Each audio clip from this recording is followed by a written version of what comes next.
Oi, pessoal. Mais uma aula de biologia, né? E, enfim, né, o quarto grupo aí dos vegetais, né, o grupo das angiospermas, encerrando classificação vegetal, certo? Depois a gente vai ver mais características dos vegetais, mas quanto às divisões, né, a filogenia, são 4 grupos e encerra aqui com angiospermas, tá? E quem são as angiospermas, então, né? Elas são os vegetais que são os mais diversificados, tá bom? Tem aí pelo menos 300 mil espécies conhecidas. E tem plantas que são minúsculas e temos árvores aí de grande porte. E como característica de angiosperma, agora elas são os únicos representantes dos vegetais que produzem flores e frutos, tá bom? Quando a gente chegou até o grupo anterior aí, gimnosperma, lembra que produzia semente, né? Mas uma semente nua. Agora não, agora essa semente existe, mas está protegida por um fruto. Então esse fruto, ele desempenha aí o papel do quê? De proteger as sementes, tá? Mas com adicional, também auxilia na dispersão, né? Quando vem um animal e consome esse fruto e leva essa semente bem distante, né? Bem distante da onde aquela fruta foi colhida, ele vai auxiliar aí na dispersão, certo? E a flor? A flor é o sistema de reprodução sexuado dela, certo? Então, tem muitas, como que se diz? Alternativas, né? A flor, ela está muito bem adaptada, né, a atrair os animais, né? A mecanismos de reprodução mesmo, né? Próprio para essa planta conseguir se reproduzir e se espalhar o máximo possível aí pelo ambiente terrestre, certo? A flor, então, vamos ver essa característica, né, exclusiva desse grupo. Então, uma flor completa, ela tem 4 tipos de folhas modificadas que vão compor aí as peças florais, que se dispõem aí concentricamente em um receptáculo floral discoide.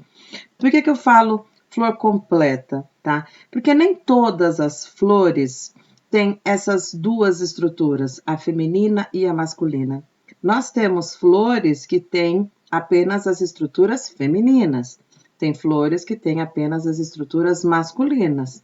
Mas existem sim, tá? Aquelas flores que têm as duas estruturas. Então, ela é uma flor completa. E aqui a gente coloca, né, uma demonstração de uma flor completa para ficar bem claro, né, quais são essas estruturas. Então, da periferia para o centro, certo? A gente vai começar a estudar o quê? Primeiro a sépala.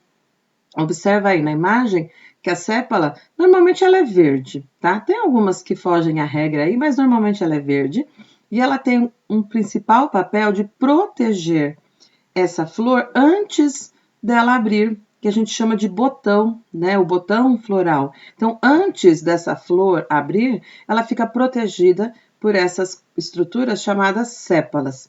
E aí, como não é uma sépala só, né? São várias aí que vão proteger esse botão, a gente fala que é o cálice, certo? O cálice, então, é o conjunto de sépalas. Depois, você tem as famosas pétalas, né? Normalmente são bem coloridas, bem vistosas, cheirosas, e elas estão aí relacionadas com a atração, né, dos agentes polinizadores. Então, o colorido dela, o cheiro que ela exala, é justamente para atrair os seres vivos que vão polinizar essa flor. E o conjunto de pétalas a gente chama de corola. Depois observa aí que tem o estame, tá? O estame, ele é uma folha modificada e alongada e contém 2 porções, tá? O cabinho, que a gente chama de filete, e a antera, que fica lá em cima, tá? Na antera são produzidos esporos, que se diferenciarão em grãos de pólen. E o conjunto de estames recebe o nome de androceu e corresponde aos componentes masculinos da flor. Então, vai produzir grãos de pólen, lembra, né, que o grão de pólen é responsável por produzir os gametas masculinos, certo? Então, todo esse conjunto de estames, porque uma flor tem vários estames, vão formar um conjunto, né, que a gente chama de androceu. E o carpelo. O carpelo também é uma folha modificada, contendo 3 componentes. O estigma, certo? O local de recepção de grãos de pólen, olha aí, é lá em cima. O estilete, que é o tubo ao longo do qual crescerá um tubo polínico. E o ovário, onde ficam os óvulos, tá? E aí o conjunto de carpelos, né, ou de pistilos, como a gente chama, constitui o gineceu, que corresponde ao componente feminino da flor, certo? Então, essas são as estruturas de uma flor, certo? Lembra que ela é o mecanismo, né? Foi desenvolvido para o mecanismo de reprodução sexuada. Então, aqui você vai ter a formação de gametas, né? Gameta feminino, gameta masculino, ok? Uma flor pode ter apenas o androceu, ou pode ter apenas o gineceu, certo? Ou pode ter as duas, ok? Como que é formado, então, o grão de pólen e a parte feminina, né? Então, nas anteras, então, lá em cima, tá vendo? Uma estrutura, né, mais escurinha, gordinha, você vai ter os esporângios masculinos, que são os sacos polínicos, eles produzem esporos por meio do processo de meiose, tá? Aí, esses esporos, olha aí, eles são haploides, eles vão realizar o processo de mitoses, e aí vão originar os grãos de pólen, que também são haploides, certo? E os grãos de pólen, eles ainda não são os gametas, né? Eles são os gametófitos masculinos e estão imaturos, certo? Agora, a parte feminina, olha só, no interior do óvulo, o esporângio feminino, ele realiza meiose para gerar um esporo funcional, que realiza mitoses para originar o gametófito feminino. E o gametófito feminino, ele é chamado de saco embrionário. Também é haploide, né? Ele foi originado aí através do processo de mitose, certo? Cuidado para não confundir o óvulo, porque nos animais, né, o óvulo já é o gameta, né? E aqui não, certo? O óvulo aqui, ele é a estrutura que vai gerar, né, vai formar esse saco embrionário, certo? Vai gerar um esporo funcional, esse esporo funcional só um vai progredir, certo? Porque essa célula-mãe, através do processo de meiose, vai formar 4 células. Essas 4 células, 3 vão se degradar, apenas uma vai seguir funcional. Essa uma vai sofrer mitoses e vai formar o saco embrionário. O saco embrionário é o gametófito feminino. E aí você observa que dentro desse saco embrionário agora tem 7 células, certo? Então, quem são elas? Olha na imagem seguinte, olha. O gametófito feminino das angiospermas, que nós chamamos de saco embrionário, certo? Que é o megagametófito, ele é menor, tá? Muito menor do que o das gimnospermas, ele é produzido muito rapidamente, tá? A gente calcula aí apenas algumas horas, tá? Enquanto o das gimnospermas podem levar até meses e anos, tá? Ele apresenta somente 7 células, sendo que as grandes células central, tá vendo aí? Elas têm 2 núcleos haploides, tá? Que são chamados núcleos polares. Enquanto para baixo, você está visualizando ali, olha, a oosfera. A oosfera, sim, é o gameta feminino, né, que vai ser fecundado pelo grão de pólen, certo? Então, cuidado para não ter confusão, tá bom? O gameta feminino é a oosfera, ele que vai ser fecundado, tá? Só que agora, nas angiospermas, vai ocorrer um processo muito interessante, tá? E característico desse grupo, só ocorre com elas, uma dupla fecundação. Lembra que lá na gimnosperma, um dos gametas masculinos, né? Um dos núcleos do gameta masculino lá dentro do grão de pólen, fecundava a oosfera e pronto, formava o embrião. Agora não, agora ocorre uma dupla fecundação. Então, presta atenção nessas estruturas. Oosfera, certo? Ela vai ser fecundada e vai gerar o embrião, mas tem esses núcleos polares, tá bom? São 2 núcleos para uma única célula, certo? Ele vai ser bem importante agora na próxima etapa, tá? Então, olha, o ciclo de vida dessa planta, certo? Então, a parte masculina, lá, os microgametófitos, que são os grãos de pólen, que são originados lá na antera, eles, né, formaram aí grãos de pólen, certo? Grãos de pólen, microgametófitos. Dentro da parte feminina, né, no óvulo, tem meiose, ocorreu meiose, que produziu um único esporo que é funcional, ele vai ser chamado de megásporo, certo? As outras 3 células se degradam rapidamente, não tem participação nenhuma a partir de então. O megásporo, tá vendo aí no meio? Ele vai realizar mitoses para gerar o saco embrionário, que é o gametófito feminino.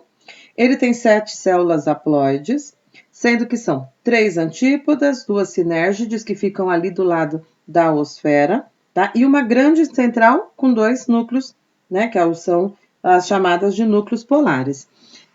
Então, o que vai acontecer agora? Foi produzido o grão de pólen, né? Aí ocorre o processo chamado polinização. O que é a polinização? É o transporte do grão de pólen desde a antera, né, até o estigma, certo? Isso pode ocorrer se a planta for hermafrodita, né? Ela tiver os dois sexos aí, pode ser que o próprio grão de pólen dela polinize ela mesma, né? Ou não, veio de uma outra flor e ocorreu o processo de polinização. O que vai acontecer agora? Vai formar esse grão de pólen, ele vai formar o tubo polínico, né? E aí, dentro do tubo polínico, vão seguir os 2 núcleos, né? Os 2 gametas masculinos. Eles vão descer por essa estrutura do tubo polínico, você visualiza aí com uma cor amarelada, né? 2 células vão seguir, uma vai fecundar a oosfera, certo? E a outra vai fecundar o núcleo, certo? Esses núcleos polares que tem essa célula, né, central, que tem 2 núcleos. O que vai acontecer então? Um gameta lá do grão de pólen vai fecundar a oosfera, que também é haploide, vai produzir um embrião diploide, normal, né? Essa é a regra. Agora, o outro gameta, que está descendo pelo tubo polínico, vai fecundar a célula central, que tem 2 núcleos. Vai formar uma célula triploide, tá? Por isso que tem aí embaixo uma classificação como 3Ns, tá bom? E aí, vai formar o quê? Olha só, o embrião dentro da semente, mas em volta formou-se um fruto, certo? Vai germinar, essa semente vai germinar, vai crescer e você vai completar todo esse ciclo novamente. Então, ó, só para você visualizar melhor esse processo dessa dupla fecundação, está esquematizado agora, tá bom? Só essa parte da dupla fecundação. Então, o núcleo de um gameta masculino, tá? Aí embaixo você tem um esquema mostrando o grão de pólen, quando ele forma o tubo polínico, que está aí com uma coloração azul, e os 2 gametas masculinos que vão seguir por esse tubo polínico, certo? Então, o núcleo de um gameta masculino, ele se une à oosfera, certo? Formando o zigoto, que é diploide, que vai originar o embrião, que é diploide, né? Lembra que o zigoto vai passar pelo processo de mitoses sucessivas e vai formar um embrião.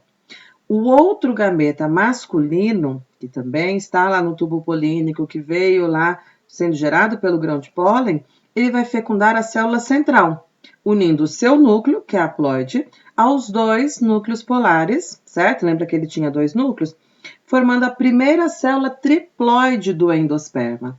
E o que é endosperma? É o tecido responsável pelo fornecimento de nutrientes para o desenvolvimento do embrião dentro da semente. Lembra, a semente ela tem como função proteger e nutrir esse embrião. Só que agora esse endosperma, essa nutrição, ela tem composição aí triploide, tá? Então, você tem aí o esquema mostrando essa dupla fecundação. Tá, mas e daí? E agora? Ocorreu a dupla fecundação? O que vai acontecer?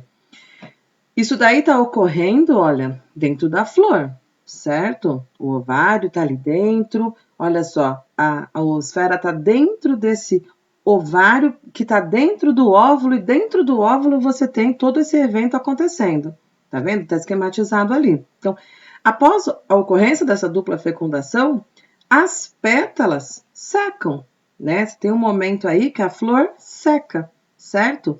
E agora, o ovário cresce, certo? As pétalas caem, todas as pétalas dessa flor vão cair, o ovário vai crescer, e aí, olha, o ovário origina o fruto, que é diploide. Só que dentro, né, ao mesmo tempo, dentro desse fruto, está o óvulo se desenvolvendo. E o óvulo se desenvolvendo vai originar a semente. E dentro temos o embrião, tá vendo na imagem aí, que é diploide, e o endosperma, que é triploide, que vai ter toda essa nutrição para esse embrião, certo? Então, é o único grupo vegetal, né, que vai formar essa estrutura, que é flor, também vai formar fruto, que é o único desse grupo, e a outra característica que é exclusiva de angiosperma é essa dupla fecundação com a formação de um endosperma triploide, certo? Então, sobre angiospermas e sobre a classificação, né, dos vegetais aí nos 4 grupos, a gente encerra aqui, tá bom? Até a próxima aula.